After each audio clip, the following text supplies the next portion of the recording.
राजधानी देहरादून में बीजेपी प्रदेश मीडिया के पदाधिकारियों की वर्कशॉप शुरू हो गई है। बता दें कि देहरादून के एक निजी होटल में कार्यक्रम का आयोजन किया गया, जिसमें सभी जिलों के सोशल मीडिया के पदाधिकारी शामिल हुए। एक दिवसीय इस वर्कशॉप में केंद्र और राज्य सरकार की नीतियों को लेकर चर्चा की जाई। तो वहीं बीजेपी प्रदेश अध्यक्ष महेंद्र भट्ट ने कहा कि सोशल मीडिया के टूल को 2024 के लोकसभा चुनाव में किस तरह से इस्तेमाल किया जाना है, इस पर भी विचार मंथन किया जा रहा है। पूर्व में प्रदेश महामंत्री रहे, पार्टी की नियमित गतिविधियों का हिस्सा है। लोकसभा चुनाव है, लोकसभा चुनाव से पहले मीडिया में अपने कार्यकर्ताओं का क्या विजन है और केंद्र और राज्य सरकार की उपलब्धियों को किस तरीके से हम नीचे तक पहुंचा सकते हैं, इसलिए चाहे प्रिंट मीडिया हो, चाहे इलेक्ट्रॉनिक मीडिया हो और आजकल सोशल मीडिया, उन सब में हमारी अपनी भूमिका और हम प्रभावी रूप से कर सकें, इस भाव के साथ हमारे जो राष्ट्रीय प्रवक्ता हैं मीडिया प्रभारी अनिल बलूनी जी और दो राष्ट्रीय प्रवक्ता आए हुए हैं। बाद में मुख्यमंत्री का मार्गदर्शन सत्र यहाँ मिलेगा, 6 सत्रों की कार्यशाला। मैं कहता हूँ इसके बाद हम लोग अपने जिला स्तरीय कार्यशालाएँ करेंगे और हमने क्योंकि पहली बार हमारा जो पूरा मीडिया का सिस्टम है वो मंडल स्तर में खड़ा किया है, तो मंडल स्तर से सब बातों को हम आगे बढ़ाएंगे और अपनी गतिविधियों का में मीडिया का महत्वपूर्ण स्थान रहे। और रोहित विक्रम सिंह हमारे ब्यूरो चीफ हमारे साथ जुड़ गए हैं। रोहित, मीडिया कार्यशाला हुई है बीजेपी की, क्या कुछ अब आगामी रणनीति रहने वाली है? बिल्कुल, देखिए विशाल, Bharatiya Janata party social media, IT sector में और अपने प्रवक्ताओं को किस तरह से ट्रेंड करती है और ये किसी से छिपा नहीं है। और अभी जो 3 राज्यों पे जो विजय हासिल हुई है, राजस्थान, छत्तीसगढ़, मध्य प्रदेश, उसमें भी यही सारी कवायतें रही हैं। बीते रोज हमने जो उत्तराखंड सोशल मीडिया के प्रमुख रह चुके हैं शेखर वर्मा, अब इस समय वो राष्ट्रीय टीम में है भारतीय जनता पार्टी के मीडिया की, उनसे जब बातचीत की तो उन्होंने बताया था कि फिलहाल इसके पहले वो राजस्थान में कई महीनों से पार्टी के मजबूत करने का काम कर रहे थे, चाहे वो आईटी सेक्टर हो, सोशल मीडिया का सेक्टर हो या प्रवक्ताओं को ट्रेन करने का मसला हो। लिहाजा इसका जो सकारात्मक नतीजा आया कि राजस्थान में प्रचंड बहुमत की सरकार बनी और छत्तीसगढ़ और मध्य प्रदेश में भी यही रीति रही। और जो ये मीडिया कार्यशाला आगामी लोकसभा चुनाव की दृष्टि से हो रही है, ये सिर्फ उत्तराखंड ही नहीं पूरे देश में चल रही है। और अभी फिलहाल ये उत्तराखंड में बीते रोज इसका आयोजन किया गया, अब ये तमाम अन्य जगहों पर जाएगी।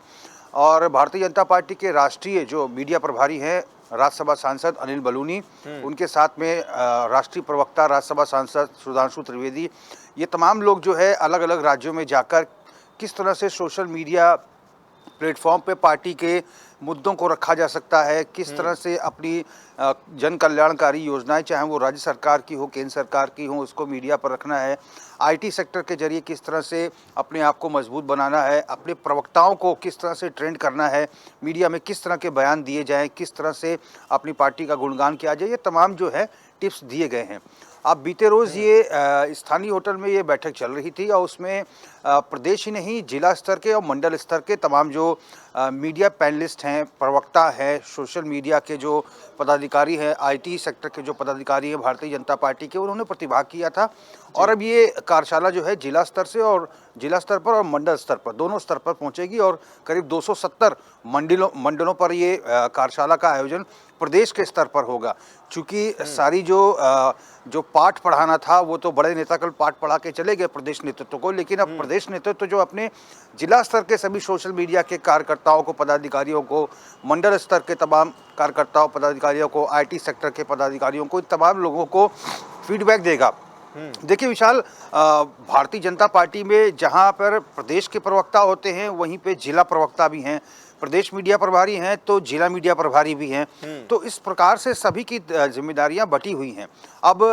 जिले स्तर तक जाकर फिर उसके बाद 270 मंडलों तक जाकर भारतीय जनता पार्टी इन तमाम जो बड़े नेताओं के द्वारा जो फीडबैक दिया गया है उसको अब मंडल स्तर तक भी पहुंचाएगी। बाकी लोकसभा चुनाव के लिए और क्या कुछ तैयारी अभी पार्टी कर रही है, किस तरह के अभियान और चलाए जा रहे हैं ताकि हर लोकसभा तक वो काम पहुंचे और सरकार की नीतियों तक भी पहुंचाया जा सके, साथ ही किस तरह की और तैयारियां अब नजर आ रही हैं बीजेपी की?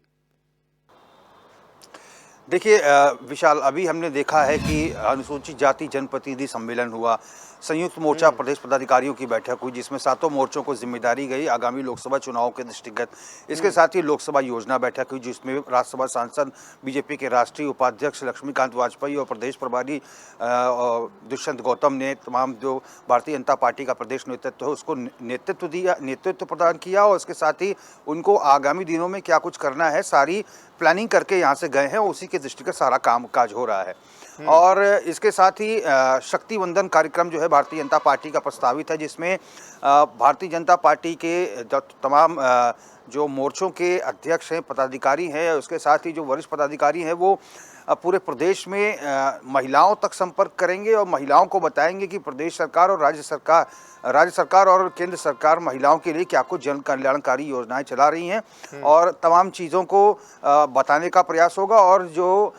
वंचित लोग होंगे उनको योजनाओं से लाभान्वित किया जाएगा। और इसके साथ ही फरवरी के प्रथम पखवाड़े में ही 9 फरवरी से ही भारतीय जनता पार्टी का गाँव चलो अभियान भी प्रारंभ हो रहा है, जिसमें प्रत्येक विधायक, सांसद, कैबिनेट मंत्री, मुख्यमंत्री, प्रदेश अध्यक्ष, संगठन महामंत्री, सभी मंत्री, संगठन के सभी उपाध्यक्ष, संगठन के सभी महामंत्री, संगठन के सभी को 11,729 बूथों पर प्रवास करना है। प्रत्येक विधायक को 100 से अधिक बूथों की जिम्मेदारी दी गई है, और 9 फरवरी से एक आवाज़ शुरू हो जाएगी और प्रत्येक ब्लॉक तक 24 घंटे सभी को बिताने होंगे। तो ये आगामी दिनों के कार्यक्रम है जिसकी तैयारियों में भारतीय जनता पार्टी लगी हुई है। विशाल। अच्छा रोहित, जिस तरह से हम देख रहे हैं कि सीएम धामी भी जब अलग अलग क्षेत्र में जा रहे हैं, अलग अलग गांवों में या फिर कह सकते हैं अलग अलग जिलों में जा रहे हैं, तो वहां पर महिलाओं को साधने की भी कोशिश जारी है। ऐसे में महिलाओं के लिए भी कई तरह के कार्यक्रम चलाए जा रहे हैं, तो इन कार्यक्रमों से क्या महिलाओं को साधने की कोशिश की जा रही है कि लोकसभा में, क्योंकि एक बड़ा मत महिलाओं का भी रहेगा?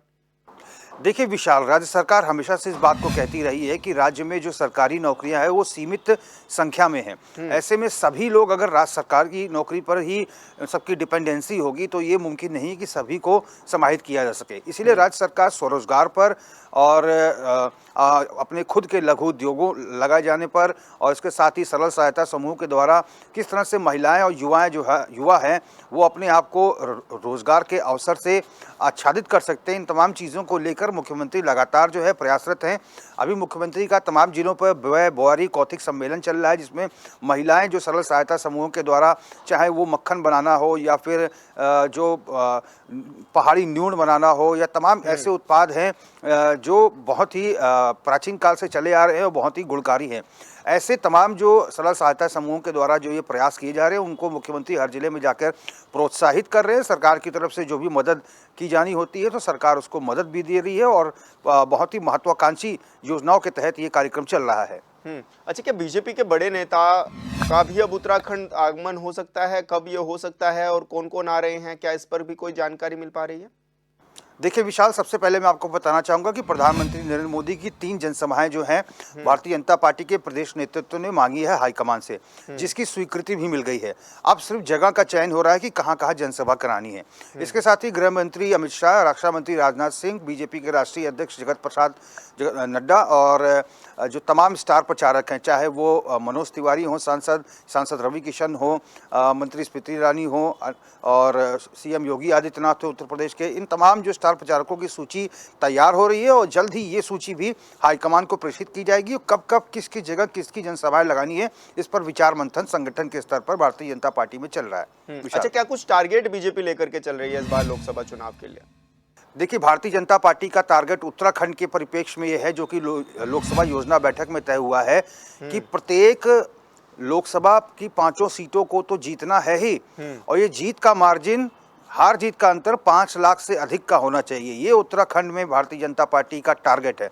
और देश का टारगेट अगर हम बात करें तो 400 प्लस जो है इस बार भारतीय जनता पार्टी मानकर चल रही है। उस दिशा में लगातार जो प्रदेश सरकारें हैं वो काम भी कर रही है, और केंद्र सरकार की तरफ से भी दिशा निर्देश जो है प्रदेश नेतृत्व को मिल रहा है। बिल्कुल रोहित, बहुत बहुत शुक्रिया आपका हमारे साथ जुड़ने के लिए और दर्शकों तक जानकारी साझा करने के लिए।